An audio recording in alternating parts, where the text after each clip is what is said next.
Hei hei kaikille! Tänään olisi tarkoitus puhua siitä, jos jatko-opiskeluvaihtoehdot voisikin olla ulkomailla. Eli mitäpä jos suuntana olisi ulkomaat. Mä oon Elli-Maija Ahonen ja tuun Hei Hei Study, Work and Travelista. Ja tässä nauhoitteessa meidän on tarkoitus hiukan kuvata sitä, että minkälaisia vaihtoehtoja sulla on toisen asteen opintojen jälkeen hakeutua ulkomaille opiskelemaan sitä kokonaista tutkintoa. Katsotaan alkuun hiukan motivaatiosyitä, taustatekijöitä ja niitä hyötyjä, mitä monet kokee ulkomaille hakeutuessaan. Sitten sen jälkeen voitaisiin katsoa ihan niitä käytännön asioita sisäänpääsystä, hakemisesta, hakukriteereistä, hakuprosessista ja sitten tietysti myös niitä taloudellisia seikkoja näihin opintoasioihin liittyen. Ja loppupuolella katsotaan ihan niitä konkreettisia esimerkkejä, minne ja minkälaisiin tutkintoihin, minkä tyyppisiin kouluihin sullakin on mahdollisuus hakea, jos niin koet. Eli lähdetään liikkeelle. Laitan tässä hiukan isommaksi tämän screenin, niin pääset sitten paremmin näkemään tätä esitysmateriaalia.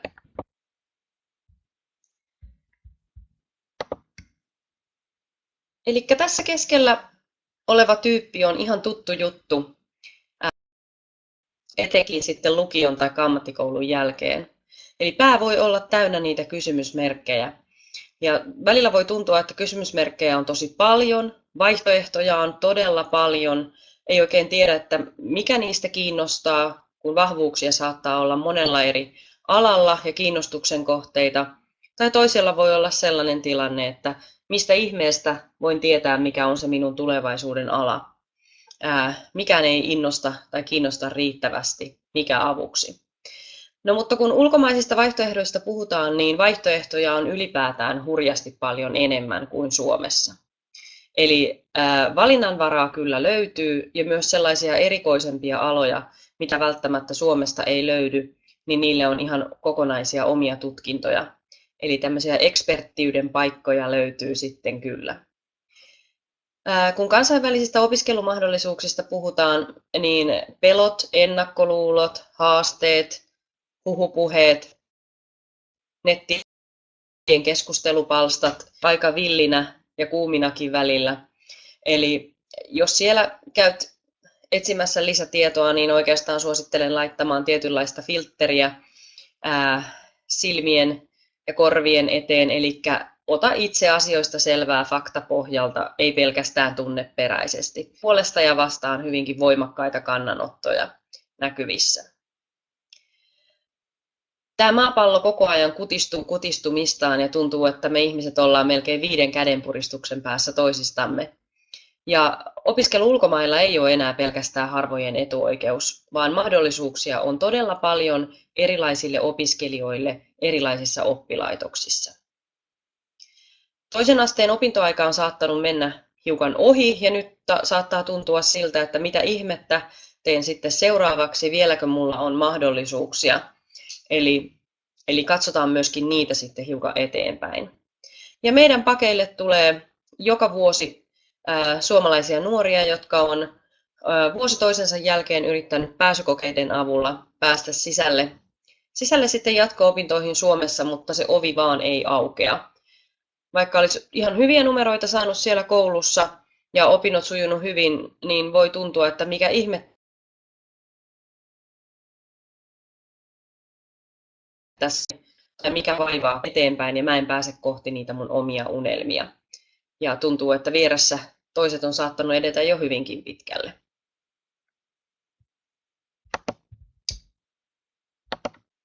Miksi sitten lähtee ulkomaille opiskelemaan? Eli näitä motivaattoritekijöitä löytyy useanlaisia. Korkeakoulututkinnon on ihan ykköskriteereitä. Halutaan saada se niin sanottu passi seuraavalle tasolle. Jos katsotte esimerkiksi työpaikkailmoituksia, niin usein siellä saattaa vaatimuksena olla alempi korkeakoulututkinto tai soveltuva korkeakoulututkinto, että ylipäätään voi hakea sitä paikkaa. Ja kielitaidon kehittyminen on todella tärkeä asia. Meillä on lähtökohtaisesti suomalaisilla todella hyvä englannin kielen taito, kun sitä vaan rohkeasti uskaltaa käyttää. Eli vaikka tuntuisi, että kielen kannat on vielä ruosteessa, niin antaa mennä vaan, koska se kielioppi ja rakenneasiat on yleensä hyvällä tolalla sitten aikaisempien kouluvuosien englannin opetuksen johdosta. Myös muut kielipääomat siinä kehittyy sitten ulkomailla ja uudessa kulttuurissa elellessä. Eli sulla saattaa olla kämppiksenä espanjaan kieltä puhuva henkilö harrastusmahdollisuuksissa saksalaisen kanssa, koulutyötä tehdään venäjänkielisen kanssa. Eli myös näitä kielioppeja pääset sitten kehittämään. Lähtökohtaisesti sisäänpääsy on helpompaa kuin suomalaiseen korkeakouluun, volyymeihin ja siihen sun valinnan mahdollisuuteen. Katsotaan tuosta sisäänpääsystä kohta tarkemmin lisää. Mehän ei tietenkään koulussa olla itse koulua varten tai niitä opettajia varten, vaan mehän siellä luodaan omaa tulevaisuutta ja omaa työelämää varten opiskellaan. Ja tulevaisuuden työmarkkinat on entistä kansainvälisemmät. Meillä on paljon monikansallisia yhtiöitä, on yrityksiä, joilla on haarakonttoreita ympäri maailmaa, on paljon startuppeja, joissa tarvitaan tällaisia tiimin jäseniä eri puolelta maailmaa. Ja on myös tämmöisiä virtuaaliyhteisöjä, eli se tavallaan sijainti tai kansallisuus siellä taustalla ei enää merkitse, vaan ennemminkin se, mitä sä osaat ja minkälainen tyyppi olet. Hallitsetko kielen, minkälainen asenne sulla on ja millä tavalla kerrot itsestäsi ja osaamisestasi. Eli tämän tyyppisiä työelämän talentteja verkostot on kunnossa ja muiden ihmisten kanssa tekemisestä ja vuorovaikuttamisesta. Se on ihan kultaakin kalliimpi taito jatkossa. Se opiskeluaika ulkomailla on kuin semmoinen täytekakku, eri kerroksia, toinen toistaan mehevempiä täytteitä. Koko ajan kerrokset kasvaa, kun se tietotaito karttuu. Ulkomailla opiskellessa tähän vielä yhdistyy ne strösselit ja kirsikat ja kaikki muu kermavaahto, eli siellä saa ne uudet ystävät ja kokemukset uudessa kulttuurissa, pääsee seikkailemaan, kokeilemaan omia siipiään ja ottamaan sellaisen irtioton tästä perinteisestä. Opiskeluaika on elämän hienointa aikaa ja mikä sen hienompaa kuin yhdistää siihen oleskelu ulkomailla. Syitä on monenlaisia, eli se voi olla ihan puhtaasti se ammatin löytäminen, se voi olla oman kontaktiverkon kasaaminen jo opiskeluaikana, etenkin jos kansainvälisiin tehtäviin hamuaa tai työuraa, jossa ollaan vahvasti verkottuneita ympäri maapalloa. Ulkomaille vetää myöskin kulttuuriset syyt tai tällaiset tiettyyn maahan sidotut yhteydet. Se voi olla myös ihan sitä oman kielitaidon osaamisen kehittämistä. Halutaan vaihtaa maisemaa. Ja oli syy mikä tahansa, niin aina kannattaa huomioida se, että se motivaatiosyy lähtee sieltä omasta itsestä, eikä ole kästään sellainen ulkoinen tekijä. Vaan miksi minä haluan ja millä tavalla pystyn sitoutumaan siihen elämään ja tekemiseen opiskeluun ulkomailla. Ne on asioita, mitä kannattaa itse kanssa pohtia. Ja myös se, että mitä sitten kun se ulkomailla oleskelun kuherruskuukausi on ohi, miten otan arjen haltuun. No mitä sitten voit tehdä ulkomailla? Esimerkiksi siinä vaiheessa, kun se toisen asteen tutkinto on suoritettu, ei tarvita mitään väliportaita tai foundation year-tyyppisiä opistotason ratkaisuja, vaan voidaan mennä ihan suoraan hakuprosessiin ulkomaista korkeakoulupaikkaa kohti. Kandidaatin tutkinto on se ensimmäinen vaihe, eli alempi korkeakoulututkinto. Nimikkeinä löytyy bachelor's degree, voi myös tuolla brittipuolella tulla vastaan termi single honors, HONS-lyhenne. 3–4 vuotta riippuen siitä, missä päin maailmaa ollaan, mikä koulu, mikä tutkintolinja. Sen jälkeen on taas vaihtoehtojen ikkunat auki. Haluanko jatkaa työelämään, saada työkokemusta? Haluanko vaihtaa maisemaa ja siirtyä seuraavaan maahan? Olenko ollut vaikka harjoittelussa toisella puolella palloa ja veri vetää nyt sinne päin. Haluanko jatkaa opintoja samassa koulussa, muuttaa takaisin Suomeen, siirtyä maisteriopintoihin, jälleen on vaihtoehto. Ja nämä maisterin tutkinto on yleensä sitten 1–2 vuotta kestoltaan, ja ulkomailla on tyypillistä ensin saada sitä työkokemusta kandidaatin tutkinnon päälle ja peiliä niille omille opinnoille sieltä työelämästä, ja sitten hakeutua tuohon maisterin tutkintoon, jossa usein erikoistutaan johonkin tiettyyn asiaan tai tullaan vaikka jonkun alan erikoisosaajaksi. Ja valtaosassa kouluja ulkomailla lähtökohta on se, että ei ole pääsykoesysteemiä samalla tavalla kuin esimerkiksi Suomessa. Tietysti on aloja, joissa on omia pääsykokeita tai soveltuvuuskokeita paikan päällä, mutta harvemmin on sitten niitä, missä luettaisiin kirjaläjä ja mentäisiin tenttimään tiettynä päivänä se. Jos tuntuu siltä, että se suoraan ulkomaille siirtyminen ei ole sun juttu tai ei mahdollista esimerkiksi armeijan vuoksi, niin välivuosi ulkomailla on oivallinen vaihtoehto. Avoimen yliopiston tarjonta on aika laaja. Siellä löytyy myöskin tällaisia online distant opiskeluvaihtoehtoja. On hyvä valmistautua tulevaan tai esimerkiksi kerätä opintopisteitä. Kielikurssit voi olla sun vaihtoehto. Jos esimerkiksi haluaa opiskella espanjankielisellä yhdistäminen vaikka työharjoitteluun tai vapaaehtoistyöhön, voi olla tosi hyödyllinen ja hauska kokemus, kun valmistautuu siihen, että tietotaitotaso on tarvittavalla tasolla.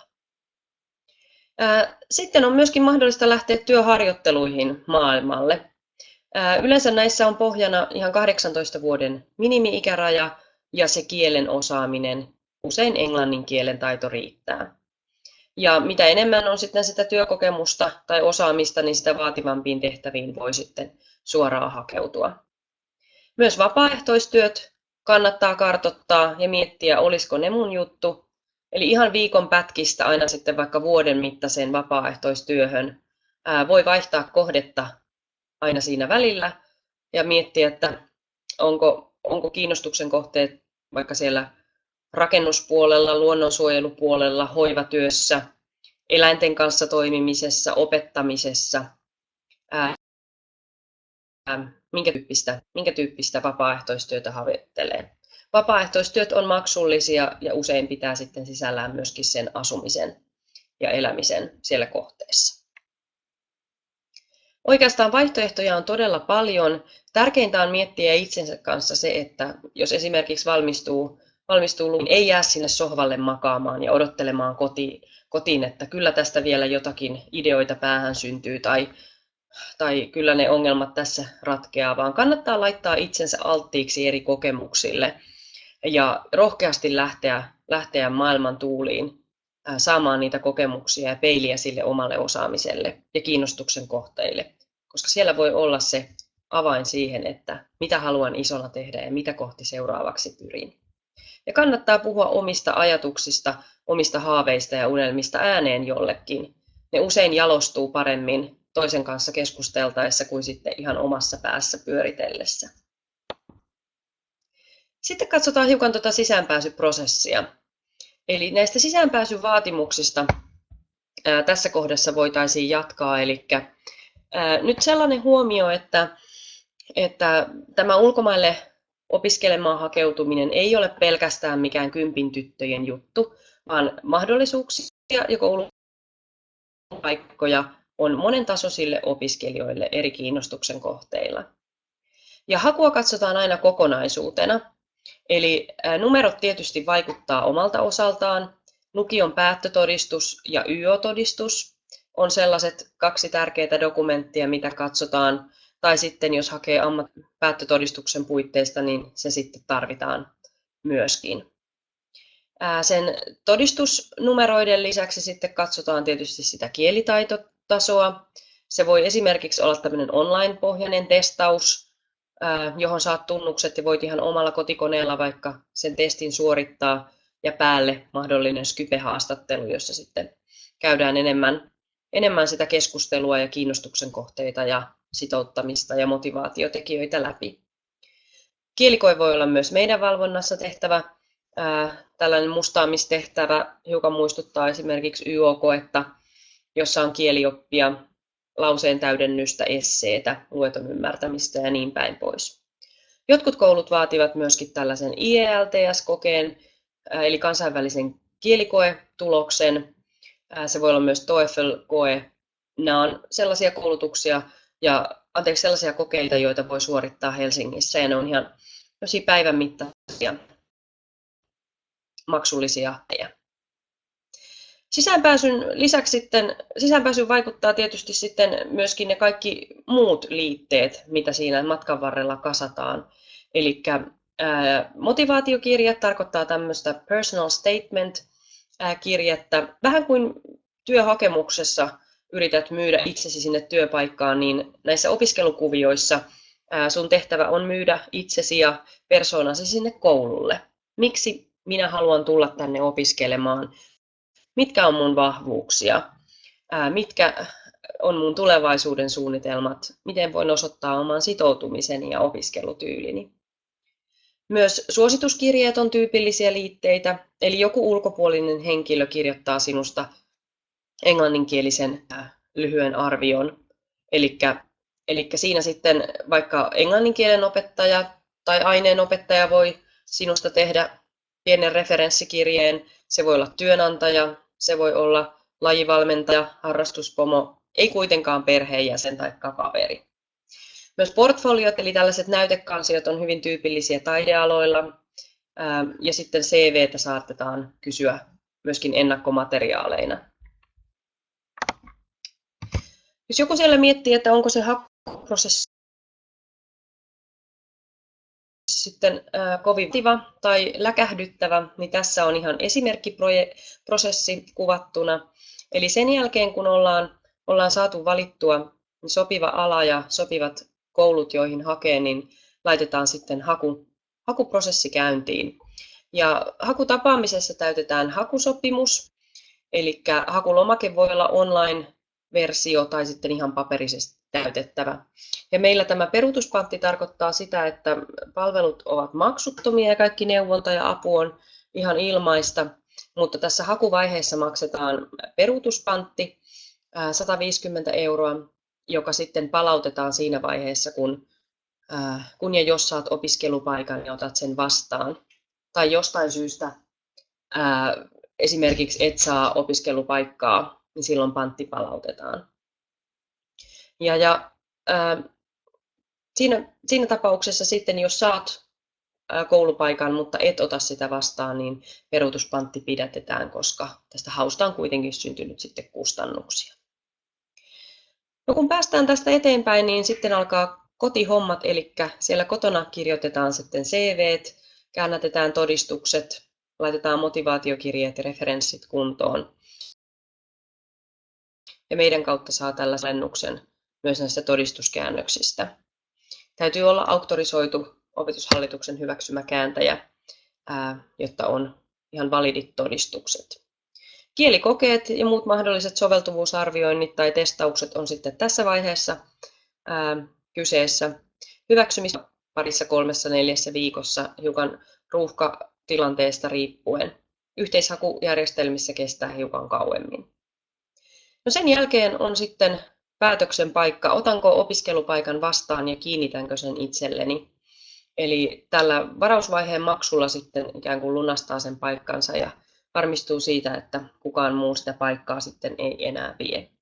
Jollakin voi olla vaikka tilanne, että on hakenut 3 eri kouluun ja 2 sen tarjouksen saa, ja sitten on päätöksen paikka, että mitä oikeastaan teen. Ja loppupuolella laitetaan sitten Kelan tuet, asumisasiat, vakuutukset, viisumit ynnä muut käytännön asiat kuntoon ja siitä sitten eteenpäin.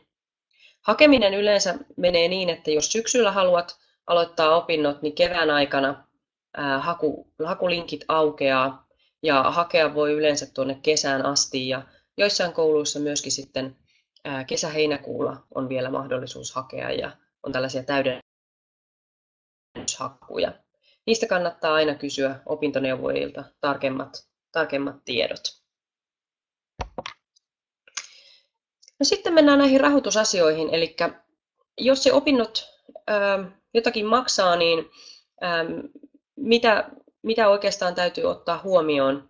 Suomessahan on sellainen, että suoranaisesti opiskelijat tai asiakkaat eivät maksa omasta opiskelustaan, vaan työssäkäyvät kustantavat tämän niin kuin verovaroista. Ulkomailla systeemi ei mene samalla tavalla, vaan se omaan tulevaisuuteen sijoittaminen on kannattava investointi, eli koulutus on maksullista. Ja kun näistä opintovaihtoehdoista puhutaan, niin hinnat vaihtelee todella paljon, eli se voi olla ihan sieltä muutamista satasista tai tuhansista euroista useampaan 10 000 euroon. Ja esimerkiksi Amerikassa, Australiassa hinnat on kovimmat, mitä löytyy, eli siellä voi olla monia kymmeniä tuhansia euroja se lukuvuosimaksu. Me ollaan valittu tällaisia sopuhintaisia yhteistyökouluja, jotta mahdollisimman monella Suomesta hakijalla olisi sitten mahdollisuus lähteä toteuttamaan unelmiaan maailmalle. Ja koulut keskittyy tuonne Eurooppaan ja Aasiaan. Ja aina kun niitä hintoja mietit tai ennen kiskavillat nousee pystyyn ja tulee sellainen ajatus, että en pysty tähän, niin kannattaa ottaa huomioon muutama seikka. Eli ensinnäkin mitä se hinta pitää sisällään? Onko se ihan opintomaksu, jolla on oikeus opiskella, vai onko se tällainen all-inclusive-tyyppinen, myös majoitusta, ruokailua, mahdollisia koulumateriaaleja, opintomaksua, iPadia ynnä muuta. Ja toinen asia, mikä kannattaa ottaa huomioon, on sen kohdemaan hintataso, eli missä päin maailmaa ollaan. On hyvin tyypillistä, että jos opiskelee korkea-asteella, niin joka tapauksessa ehkä joutuu ottamaan sitä opintolainaa tai muita opintoetuuksia. Eli kannattaa ihan rohkeasti tehdä Exceliin laskelmaa, mitä tämmöinen eläminen ja opiskelu ja asuminen maksaa vaikka Helsingissä ja mitä se sitten maksaa jossakin muualla. Eli tilanne saattaa olla se, että vaikka vuokra Helsingissä on 700 euroa ja opinnot 0 euroa ja eläminen siihen sitten päälle. Ja jossain toisessa paikassa opinnot voi vaikka maksaa 500 euroa ja asuminen 200 euroa kuukaudessa, eli ollaan aika plus-miinus nolla tilanteessa. Eli tällainen realistinen katselmus näihin raha-asioihin kannattaa tehdä, kun omia suunnitelmia tekee. No, millä sitten on mahdollisuus maksaa näitä opintoja tai saada rahoitusta? Eli Kelan tuki tällä hetkellä on noin vajaa 1 250 euroa kuukaudessa. Se koskee niitä kouluja, jotka on Kelan hyväksymiä julkisen valvonnan alaisia akkreditoituja kouluja. Opintoraha, laina ja asumislisä muodostaa yhdessä tämän summan. Ja opintoraha ja asumislisä on tällä hetkellä sellaisia, joita ei tarvitse maksaa takaisin, eli ovat ainoastaan sitten tuo lainapuoli, jota maksellaan valmistumisen jälkeen, kun ollaan työelämässä. Ja Kelalta on tullut tällainen uudistus opintolainaan pari vuotta sitten, eli jos valmistuu tavoiteajassa ja ei ikään kuin ne opintoaika sitten veny, niin tiettyyn kattoon asti sitten saa tällaisen pienen hyvityksen takaisinpäin. Eli se motivoi myöskin etenemään. Sitten tietysti kannattaa katsoa koulujen omat stipendit läpi ja minkälaisia mahdollisuuksia apurahoihin sieltä löytyy. Se voi olla heti tässä hakuvaiheessa tai sitten vaikka ensimmäisen opiskeluvuoden menestyksen perusteella. Myös yksityisiä stipendejä ja apurahoja on tarjolla Suomesta. Esimerkiksi tämmöinen Aurora-tietokanta, Olvi-säätiö, Suomen Akatemia on hyviä paikkoja katsoa korkeakouluopintoihin tai tietylle alalle suunnattua tarjontaa. Kohtaiset lainat on myös yksi rahoitusvaihtoehto. Tässä on esimerkkinä Britannia ja Hollanti, jossa on hiukan samantyyppisiä mahdollisuuksia kuin Suomessa. Esimerkiksi Britanniassa 6 000 puntaa vuodessa on tämä lainamäärä tällä hetkellä. Ja osa-aikatyö on oiva keino hankkia sitä taskurahaa, käyttörahaa, saada uusia verkostoja, kontakteja ja sitten myöskin oppia kieltä ja saada sitä arvokasta työkokemusta. Kannattaa myöskin pitää ihan rehellinen avoin keskustelu omien vanhempien ja läheisten kanssa, esimerkiksi isovanhempien kanssa, että onko heillä taloudellista tukimahdollisuutta.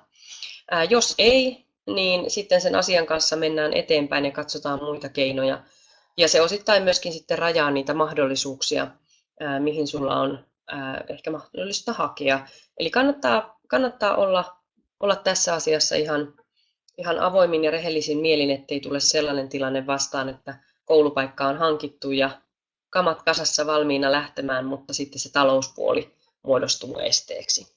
Ja tietysti omat säästöt, kesätyöt on hyviä motivoivia asioita tämän opiskelun mahdollistamiseksi. No miten me voidaan sinua auttaa? Eli meidän kautta voi lähteä ulkomaille opiskelemaan, työharjoitteluun tai sitten vapaaehtoistöihin. Aloja ja kaupunkeja ja maita on monenlaisia. Meillä on opintoneuvontapalvelua Helsingissä ja täällä sähköpostin kautta. Palvellaan ihan ympäri Suomen jokaiseen paikkaan, että henkilökohtaista tapaamista saa näissä kaupungeissa. Ja myöskin sitten toimitaan tiettyjen ulkomaisten korkeakoulujen edustajana täällä Suomessa ja ollaan valittu tällaisia Kelan hyväksymiä hyviä akkreditoituja julkisen valvonnan alaisia kouluja. Meidän kautta sisäänpääsyprosentti on vaihdellut tuossa 90 ja 95 välillä. Ja tämä korkea prosentti oikeastaan perustuu siihen, että jokaisen hakijan kanssa tehdään todella tarkkaan ennakkotyöt, valmistelut ja katsotaan tarkkaan ne koulut ja paikat, mihin haetaan, on soveltuvia ja niihin on hyvät sisäänpääsyt mahdollisuudet sillä omalla taustalla. Ja pidetään huolta ihan alusta loppuun ja katsotaan, että kaikki motivaatiokirjeet ja referenssikirjeet on kunnossa ja liput ja laput toimitetaan ajoissa aikataulun mukaisesti ja ollaan tukena matkan varrella ja vastaillaan näihin kysymyksiin. Ja omat yhteyshenkilöt tuolla kouluilla sitten tietysti palvelee ja auttaa eteenpäin. Jokainen voi myös hakeutua itse ulkomaille, eli silloin kannattaa sitten varata tosi paljon aikaa ja energiaa selvitystyöhön ja myöskin siihen, että saa oikeat ihan ja vastailemaan kysymyksiin ja myöskin siihen, että on oikeat termit hallussa ja se vastaavuus näihin Suomen asioihin, eli mitä milläkin tarkoitetaan. Eli meidän kautta tosiaan voi hakea ulkomaille ja tarjotaan sitä apua ihan alusta loppuun asti, kunnes sinne kohdemaahan sitten pääsee. Ja näissä käytännön asioissa ollaan apuna ja tukena ja sitten tietysti se koko hakuprosessi. Hakuprosessi koulukohtaisesti. Tunnetaan nämä hakuprosessit hyvin. Sitten me voitaisiin mennä katsomaan ihan loppuun vielä näitä käytännön esimerkkejä, että minne sitten oikeastaan voisin hakea. Minkä tyyppisiä vaihtoehtoja löytyy? Katsotaan ensin muutama yliopistovaihtoehto Euroopassa, eli tämmöisiä isohkoja akateemisia yliopistoja. Ensin tuolla vasemmalla on Madridin koulu, ja tämä kuuluu tällaiseen Laureate-verkostoon, eli siellä opiskelee, se on 700 000 opiskelijaa ympäri maailman eri kampuksilla, ja jos täällä UEM:ssä opiskelet, niin on mahdollisuus sitten myöskin siirtyä toiselle verkoston kampukselle opiskelemaan. Englanninkielisiä tutkintoja, espanjankielisiä tutkintoja ja sitten myöskin tällaisia bilingual kaksikielisiä vaihtoehtoja löytyy. Urheilumahdollisuudet ovat hyvät ja koulussa löytyy tämmöisiä sporttifasiliteetteja paljon, jotka ovat opiskelijoiden käytössä. Myöskin koulu tekee tiivistä työelämäyhteistyötä eri yritysten ja organisaatioiden kanssa. Ja siellä on muun muassa näitä opinnäytetöitä ja rekrytointimessuja ynnä muita, missä sitten hyödynnetään tätä yhteistyötä. Ja tosiaan aloja on ihan laidasta laitaan sitten tarjolla. Ja jos osaat espanjaa, niin vaihtoehtoja on sitten vieläkin enemmän. No sitten lentokone lähtee tuonne Britanniaan, eli Lontoossa on tässä esimerkkinä otettu University of Greenwich, eli siinä Lontoon keskustassa sijaitseva 22 000 opiskelijan iso yliopisto, joka on tunnettu tutkimuksista ja patenteista ja tämän tyyppisestä toiminnasta. Ja tyytyväiset opiskelijat ja aloja on 54 ja näitä tutkintovaihtoehtoja yli 200, eli tällainen aika niin kuin suuren tarjonnan kouluja ja laidasta laitaan eri vaihtoehtoja.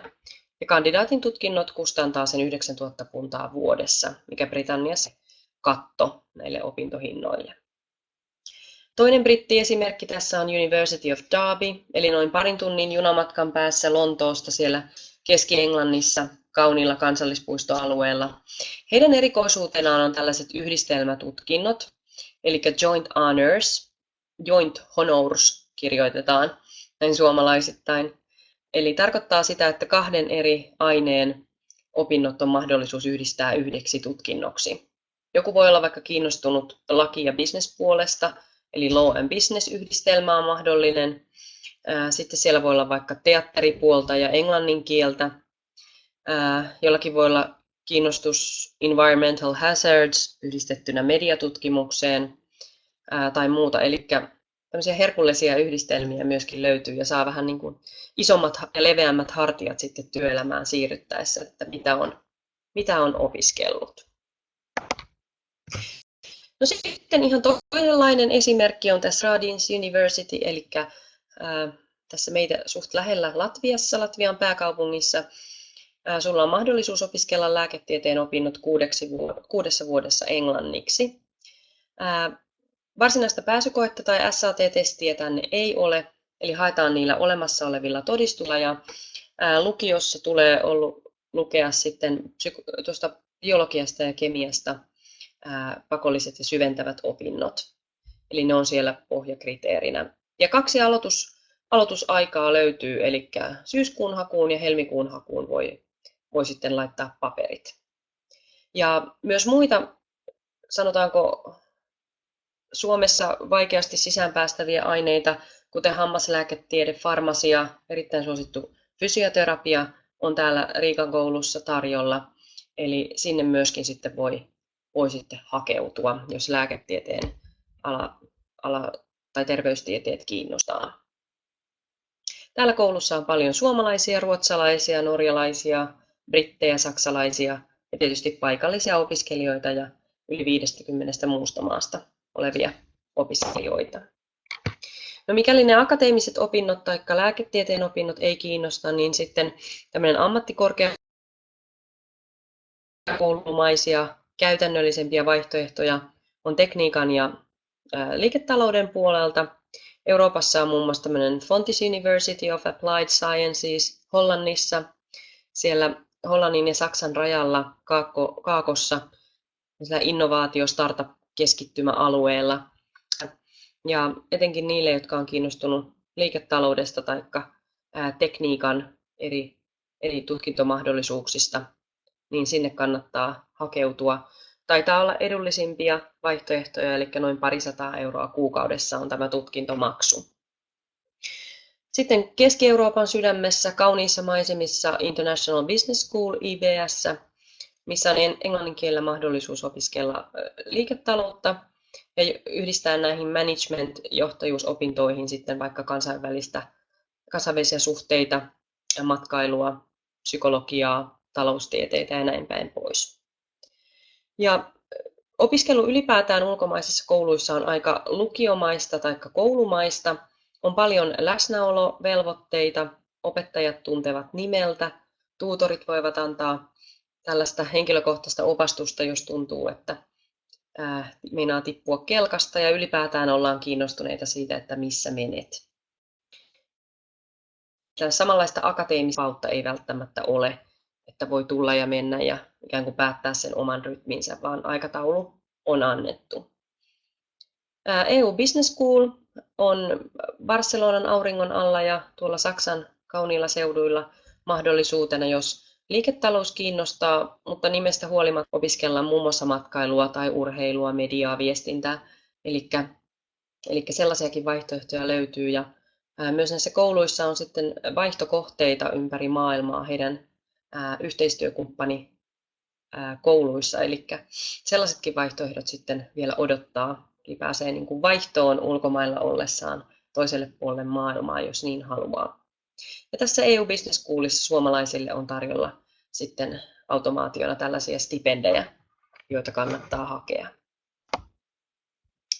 Sitten jos kaukomaat kiinnostaa, niin tässä vielä esimerkkinä Asia Pacific University, joka tarkoittaa tuolla Malesiassa, Kuala Lumpurissa sijaitsevaa teknologiaan ja innovaatioihin erikoistunutta korkeakoulua. Siellä voi 4 eri ajankohtana vuodessa aloittaa opinnot. Eli Aasia on kovassa kasvussa ja heillä on kova tahto ja nälkä kasvaa ja sen kyllä huomaa. Ja muun muassa kaikki peliohjelmoitsijat, koodarit lähtevät tuonne palmun alle koodaamaan uusia mahdollisia Angry Birds-menestystarinoita.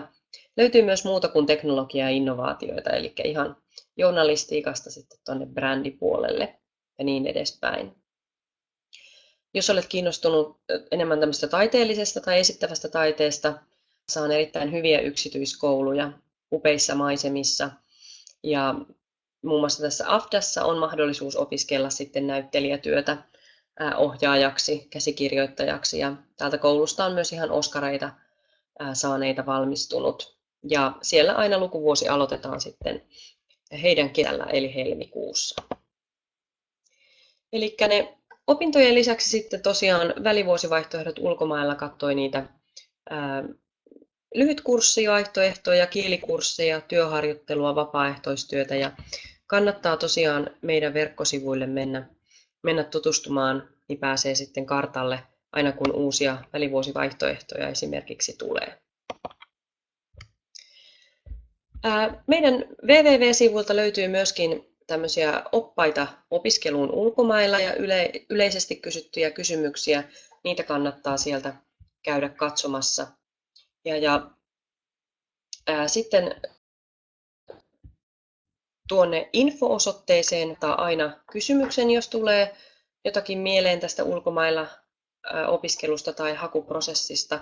Ja tästä osoitteesta myös sitten voi varata itsellensä omaa henkilökohtaista aikaa.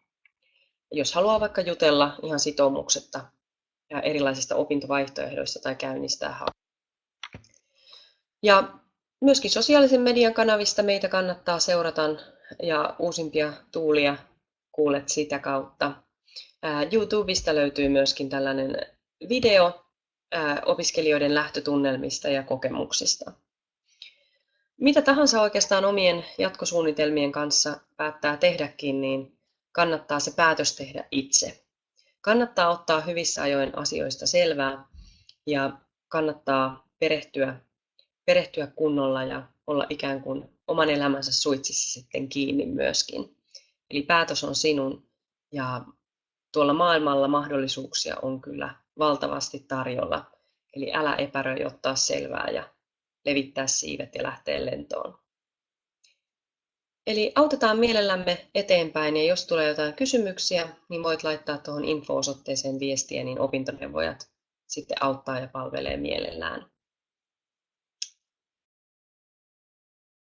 Toivottavasti tästä oli sulle jotakin hyötyä ja ehkä pientä intoa ja kipinää matkata maailmalle. Kiitän omasta puolestani ja oikein mukavaa päivänjatkoa. Hei hei!